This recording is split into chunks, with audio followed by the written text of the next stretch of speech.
ওই জমিনে রক্তাক্ত করেছে। বিশ্বনবী দুনিয়ার কোনো স্বার্থের জন্য সেখানে যান নাই, নিজের কোনো লাভের জন্য, প্রাপ্তির জন্য যান নাই, তায়েফবাসীদের জাহান্নামের আগুন থেকে বাঁচাতে গিয়েছেন। ঠিক কিনা বলেন?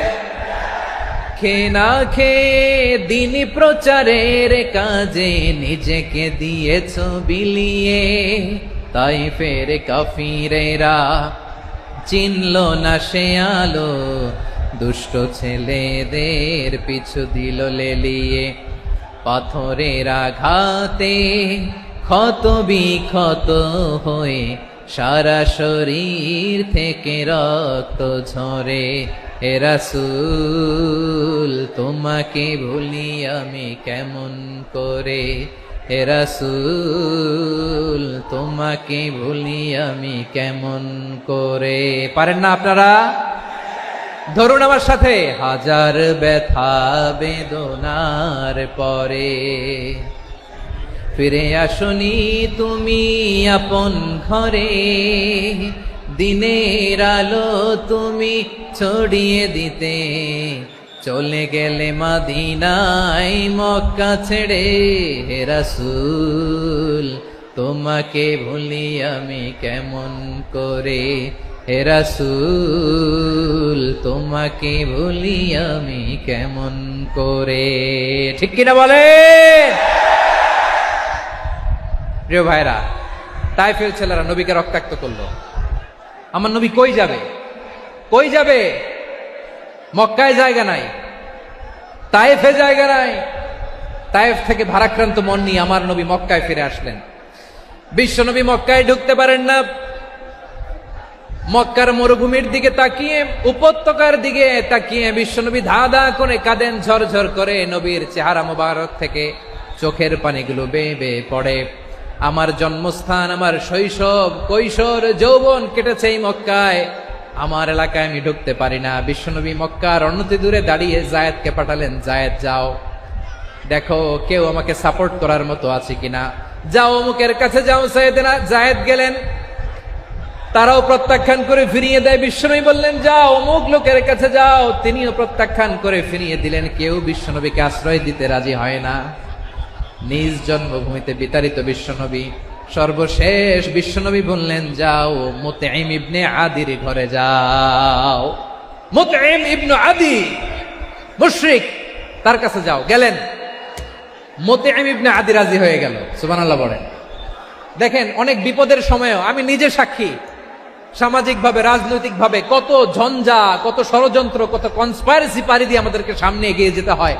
এই শত্রুদের ভেতরেও একজনকে দাঁড় করিয়ে দেয় যে আল্লাহর কোরআনের জন্য রেডি হয়ে যায়। পড়েন সুবহানাল্লাহ।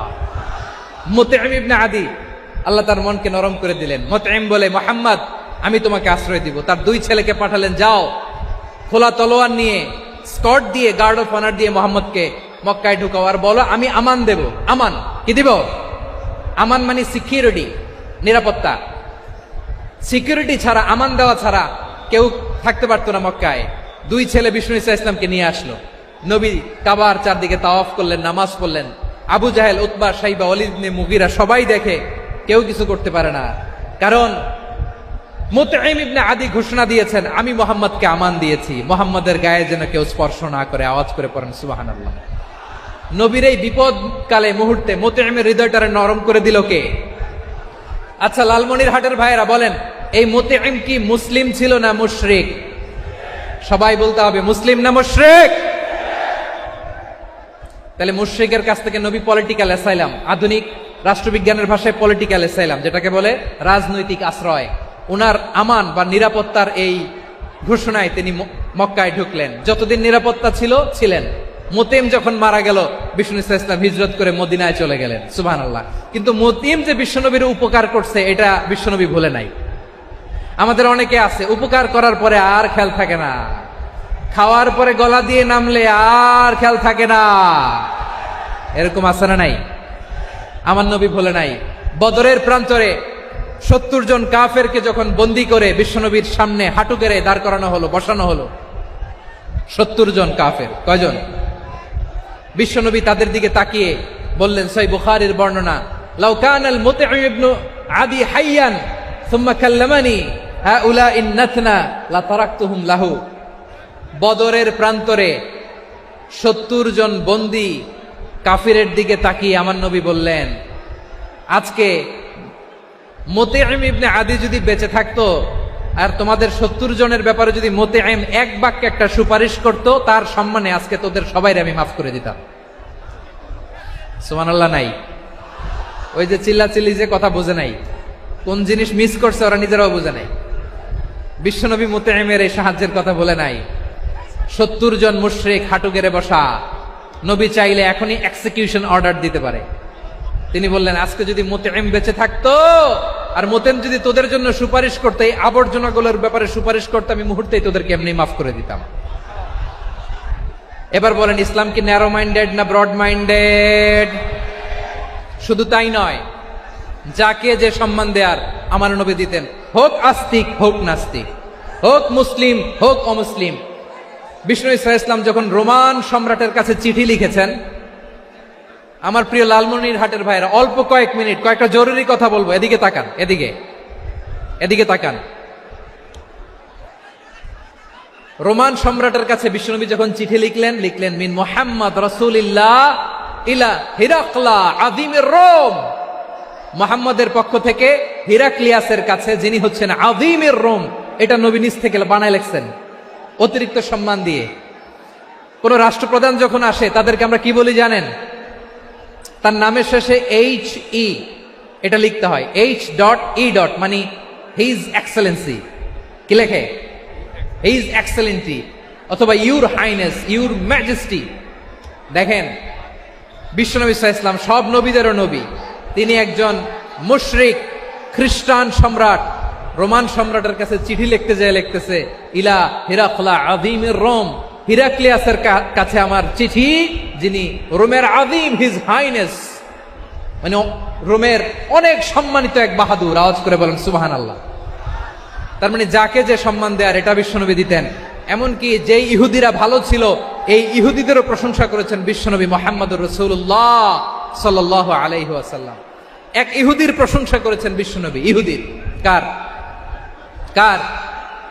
আমি তো আমার ভাইয়ের প্রশংসা করি না, আমি তো এক আলেম আরেক আলেমরে স্পেস দেই না, আমি তো এক দায়ী আরেক দায়ীর সাথে বসতে চাই না। আমার নবী ইহুদির প্রশংসা করে। কার প্রশংসা? ওই ইহুদির নাম ছিল মুখাইরেক। সিরাত গ্রন্থ ঘাটলে পাবেন। তিনি বলেছেন, মুখাইরেক খাইরু ইয়াহুদ, Mukhayriq is the best of the Jews. জুইশদের মধ্যে সে সবচেয়ে ভালো। কেন প্রশংসা করলেন তার? এর কারণ মদিনা চার্টারে কথা ছিল সব ধর্মের মুসলিম, মুশরিক, ইহুদিরা মিলে মদিনাকে রক্ষা করবে। কিন্তু 3য় হিজরিতে যখন উহুদের যুদ্ধ শুরু হলো, সবার কথা ছিল যেই আক্রমণ করে আমরা মদিনাকে বাঁচাবো। কোন শহরকে বাঁচাবো? মদিনাকে। কিন্তু কুরাইশরা যখন অ্যাটাক করলো, ইহুদিরা আর আসে না, ইহুদিরা আর বেরোয় না। বিষ্ণু বললেন, ওহে ইহুদিরা, তোমরা না চুক্তি করলে আমার সাথে যে মদিনা বাঁচাতে সবাই ঝাঁপিয়ে পড়বো, আসো। একটা ইহুদিও বেরোয় না, কেউ আসে নাই সেদিন, একজন ছাড়া। তার নাম মুখাইরেক। তার নাম কি? মুখাইরেক বাহাদুরের মতো ঘোড়সাওয়ার হয়ে বেরিয়ে গেলেন এবং বললেন, গোটা ইহুদি সাম্রাজ্যের একজনও যদি না আসে, আমি মুখাইরেককে কেউ ঘরে আটকে রাখতে পারবে না। বেরিয়ে আসলেন, এসে বললেন, আমি মুহাম্মদের পক্ষে যুদ্ধ করব। আমি মারা গেলে আমার সম্পদ আমার উত্তরাধিকারীরা পাবে না, আমার সম্পদ তোমরা মুহাম্মদকে দিয়ে দিবা। সুবহানাল্লাহ বলেন। উহুদের ময়দানে 70 জন মুসলমান শহীদ হলো। এই ইহুদি, সেও মুসলমানের পক্ষে যুদ্ধ করে নিহত হলো। সুবহানাল্লাহ বলেন। মুসলিমদের লাশ যখন নিয়ে আসা হলো, এই মুখাইরিকের লাশও নিয়ে আসা হলো। মুসলিমদের লাশের পাশে মুখাইরিকের লাশ দেখে বিশ্বনবী মুখাইরিকের প্রতি অনেক খুশি হলেন। আর বিশ্বনবী খুশি হয়ে বললেন, মুখাইরিক খায়রু ইয়াহুদ, মুখাইরিক যদিও তুমি ইহুদি, তারপরে তুমি সব ইহুদিদের মধ্যে সেরা ইহুদি। পড়েন সুবহানাল্লাহ।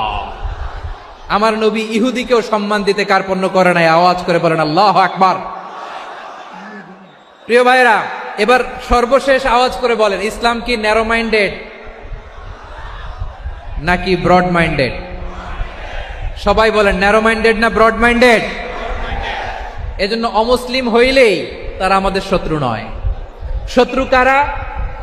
এই লালমনিরহাটের ভাইয়েরা শোনেন, শত্রু কারা? যে সমস্ত অমুসলিম আমাদেরকে নিশ্চিহ্ন করে দিতে চায়, যে সমস্ত অমুসলিম আমাদের ভূখণ্ড থেকে আমাদেরকে তাড়িয়ে দিতে চায়, যে সমস্ত অমুসলিম আমার ধর্ম নিয়ে তুচ্ছতাচ্ছিল্য করে চিল্লায় বলেন ঠিক কিনা, তারা আমাদের শত্রু। সাধারণ অমুসলিমরা আমার শত্রু নয়। এই যে হিন্দুরা থাকে এরা আমার ভাই, বৌদ্ধরা আমার ভাই, খ্রিস্টানরা আমার ভাই, ইহুদিরা আমার ভাই। তারা দিনই ভাই নয়, তারা মায়ের পেটের ভাই নয়, তারা মানবিক দিক থেকে ভাই। ও মানুষ, আমিও মানুষ। ইসলাম মানুষকে সম্মান করে, চিল্লায় বলো ঠিক কিনা। যারা আমাদের অস্তিত্বকে নিশ্চিহ্ন করতে চায়, যারা আমাদের ভূখণ্ডকে দখল করতে চায়, যারা আমাদেরকে নিয়ে মকারি করে, ফান করে, টিটকারি করে, আমার ধর্ম নিয়ে খেলা করে, তাচ্ছিল্য করে, ওদের বিরুদ্ধে আমাদের জিহাদ। সাধারণ মুসলিম আমাদের শত্রু নয়। আপনি জানেন নিউ ইয়র্কে, আমি তো নিউ ইয়র্কে ছিলাম অনেকদিন, ওখানে ফিলিস্তিনিদের পক্ষে যখন আমরা মিছিল করেছি, অনেক ইহুদি আমাদের সাথে মিছিলে দাঁড়িয়েছে। কারণ ওরাও জানে এই ভূখণ্ড ফিলিস্তিনিদের ভূখণ্ড। আওয়াজ করে বলো লালমনিরহাট ঠিক কিনা। ইসরায়েলের রাজধানী খোদ তেল আবিবে অনেক ইহুদিরা বেঞ্জামিন নেতানিয়াহু তার বিরুদ্ধে মিছিল করেছে। তো তারা কি আমাদের শত্রু? না। অনেক খ্রিস্টান আমাদের সাথে আমাদের স্বার্থ রক্ষায় আমাদের পাশে দাঁড়িয়েছে। খেয়াল রাখবেন, হিন্দু আর হিন্দুত্ববাদ এক নয়, ইহুদি ধর্ম আর জায়নিজম এক নয়। জায়নিজমের বিরুদ্ধে আমাদের সংগ্রাম, আমাদের জেহাদ, চিল্লায় বলেন ঠিক কিনা। এই যে ফিলিস্তিনের ভাইয়েরা, তারা তাদের স্বাধীনতা সংগ্রামের জন্য লড়াই করছে, করে যাচ্ছে, আমরা এটাকে সমর্থন জানাই, চিল্লায় বলো ঠিক কিনা। কাশ্মীরের ভাইয়েরা স্বাধীনতার জন্য সংগ্রাম করছে, আমরা সেই সংগ্রামকে সমর্থন জানাই, আওয়াজ করে বলো ঠিক কিনা। যারাই আমাদের ইসলামকে নিশ্চিহ্ন করতে চায় তাদের বিরুদ্ধে আমাদের সংগ্রাম, আওয়াজ করে বলতে হবে ঠিক কিনা। ওই সমস্ত দুর্বৃত্তদের সাথে আমাদের কোনো সম্পর্ক নাই। আমরা যদি ঐক্যবদ্ধ থাকতে পারি, ওই দুর্বৃত্তরা চান্স পাবে না। আমরা ঐক্যবদ্ধ থাকতে রাজি আছি। লালমনিরহাটের ভাইয়েরা, আমরা ঐক্যবদ্ধ থাকলে ওই দুর্বৃত্তদের কালো হাত ভেঙে দিতে আমাদের সময় লাগবে না। তাদের কালো হাত ভেঙে দিতে রাজি আছে মুসলমান? কারা কারা রাজি? দু হাত তুলে দেখাও।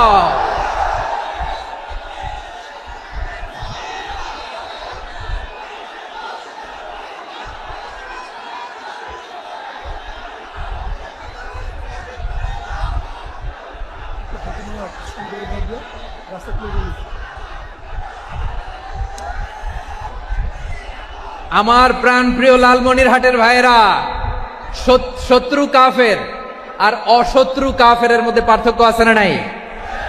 আবু তালেবও মুশরিক, আবু জাহেলও মুশরিক, কিন্তু দুই মুশরিকে পার্থক্য আছে না নাই? আবু তালেব নবীর চাচা, মুশরিক, মারা গিয়েছে মুশরিক অবস্থায়, কিন্তু আজীবন আমার নবীকে আগলে রেখেছে, আমার নবীকে সাপোর্ট করেছে, ভালোবেসেছে। আবু জাহেলও মুশরিক, মারা গিয়েছেও মুশরিক হিসেবে, আজীবন আমার নবীর বিরুদ্ধাচারণ করেছে। আবু জাহেলের শক্তি, সামর্থ্য, স্ট্র্যাটেজি, প্ল্যান সব আমার নবীর বিরুদ্ধে ছিল। এই আবু জাহেলের কারণে একটা দিন শান্তিতে আমার নবী মক্কায় ঘুমাতে পারে নাই, চিল্লায় বলেন ঠিক কিনা।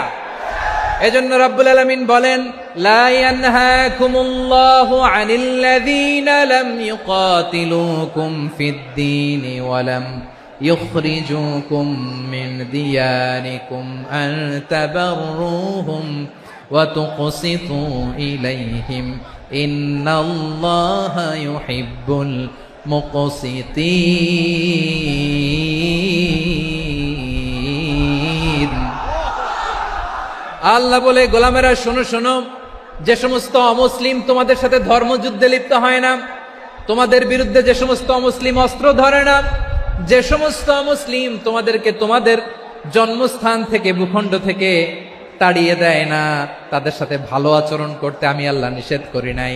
তাদের সাথে সদাচরণে কোনো নিষেধাজ্ঞা নাই, বরং তাদের সাথে সদাচরণ করো, এটাই আমি আল্লাহ চাই। তাহলে আমার যে অমুসলিমরা আমাদের সাথে শত্রুতা করে না, তুচ্ছতাচ্ছিল্য করে না, আমাদের ভূমি থেকে আমাদেরকে উচ্ছেদ করতে চায় না, আমাদের বিরুদ্ধে অস্ত্র ধরে না, ওই অমুসলিম ভাইদের সাথে আমাদের কোনো দ্বন্দ্ব আছে? কোনো বিরোধ আছে? বরং আছে ভালোবাসা। বরং আছে কি? এই ভালোবাসা দিয়ে আমরা বিশ্ব জয় করব। রাজি আছে মুসলমান? আমাদের পুঁজি ভালোবাসা। আমাদের পুঁজি কি? এবার আওয়াজ করে বলেন আমার এই পুরো আলোচনা থেকে, the religious coexistence, peaceful coexistence, শান্তিপূর্ণ সহাবস্থান, কমিউনাল হারমোনি, এই সাম্প্রদায়িক সম্প্রীতি। এই আলোচনা থেকে কি বুঝলেন? ইসলাম কি ন্যারো মাইন্ডেড না ব্রড মাইন্ডেড? এই ব্রড মাইন্ডেড হৃদয় নিয়ে, ভালোবাসা দিয়ে আমরা বিশ্ব জয় করতে চাই। রাজি আছেন? আল্লাহ কবুল করুক, আমরা সবাই পড়ি আমিন।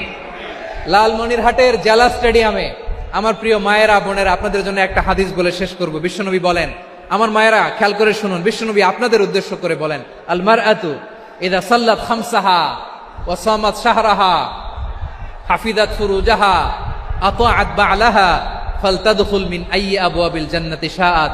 বিশ্বনবী বলেন, ও রমণীরা, ও নারীরা, যে সমস্ত নারী এই 4টা কাজ করবে, এই 4টা কাজের গ্যারান্টি দিবে, তাদেরকে জান্নাতের 8টা দরজার গ্যারান্টি দেয়া হবে। কি 4টা কাজ? 1 নাম্বার, আল মারআতু ইযা সাল্লাত খামসাহা, যে নারী 5 ওয়াক্ত নামাজ পড়ে। কি করে?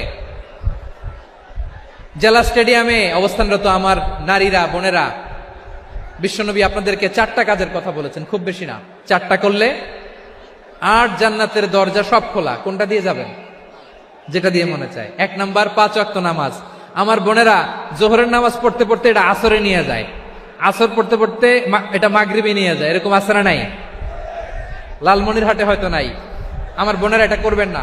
ইন্নাস সালাতা কানাত আলাল মুমিনিনা কিতাবাম মাওকুতা, সময় মতো পড়বেন। সামাত শাহরা, রমাদানের রোজাগুলো রাখবেন। হাফিজাত ফুরুজাহা, যে নারী তার চরিত্রকে হেফাজত করে, তার প্রাইভেট হেফাজত করে, তার লজ্জাস্থান হেফাজত করে। ও মায়েরা, আপনার এই গর্ভ যে কত দামি আপনি জানেন না। আপনার এই গর্ভ থেকে জন্মাবে আগামীর সালাহুদ্দিন আল আইয়ুবী। আপনার গর্ভ থেকেই জন্মাবে ইমাম আল মাহদি আল মুনতাদার। আপনার পেট থেকে জন্মাবে আবু সাইদের মতো বীর সৈনিক। আপনার পেট থেকে জন্মাবে মুগ্ধের মতো বীর মুজাহিদ। আপনি জানেন না কে আসবে আপনার পেট থেকে। সময়টাকে কাজে লাগান, ইসলামকে বুঝেন, মানেন, আমাদের ইসলামিক লেকচারগুলো শোনেন। আমরা যে বার্তাগুলো, ইনস্ট্রাকশনগুলো, দিক নির্দেশনাগুলো আপনাদের খেদমতে রাখি, এগুলো মেনে চলুন। আপনিই পারেন আপনার ঘরটাকে জান্নাতের টুকরা বানাতে। একটা family, it's a very big institution and you are the MD, the managing director of this institution. চিল্লায় বলেন ঠিক কিনা? চাইলেই পারেন ঘরটারে জান্নাতের টুকরা বানাতে। 5 ওয়াক্ত সালাত, রমাদানের রোজা, নিজের চরিত্রের হেফাজত, ও আতাআত বা'লাহা, স্বামীর আনুগত্য। এটাতে অনেকে ভুল করে থাকে। হায় রে আমার বোনেরা, স্বামীর আনুগত্যকে এটা নিজের অপমান মনে করবেন না। আপনার স্বামী আপনার সবচেয়ে বড় গার্ডিয়ান, তিনি আপনার সবচেয়ে ভালো চায়। নারী কখনো গার্ডিয়ানশিপের বাইরে থাকতে পারে না। হয় আপনি বাবার গার্ডিয়ানশিপের ভেতরে, বাপ না থাকলে ভাই আপনার গার্ডিয়ান, ভাই না থাকলে চাচা গার্ডিয়ান, বিয়ের পরে আপনার স্বামী আপনার গার্ডিয়ান।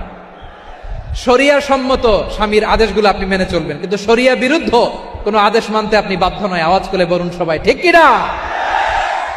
এই 4টা কাজ যদি কোনো নারী করে, বিশ্বনবী বলেন জান্নাতের 8টা দরজা খোলা। তোমার যেটা দিয়ে মনে চায় সেটা দিয়ে জান্নাতে তুমি এন্ট্রি নিতে পারবা। আমরা এখানে লালমনিরহাটের সোহরাওয়ার্দী ময়দানে আজকে যেমন একত্রিত হতে পারলাম, আল্লাহর জান্নাতেও যেন একত্রিত হতে পারে। আল্লাহ তুমি তৌফিক দান করো। আল্লাহ আমার এই কলিজার টুকরা যুবক ভাইদেরকে তুমি ওমরে ফারুকের মতো কবুল করো। জেলা স্টেডিয়ামে অবস্থানরত আমার মা বোনদেরকে তুমি ফাতেমার মতো, খাদিজার মতো কবুল করো।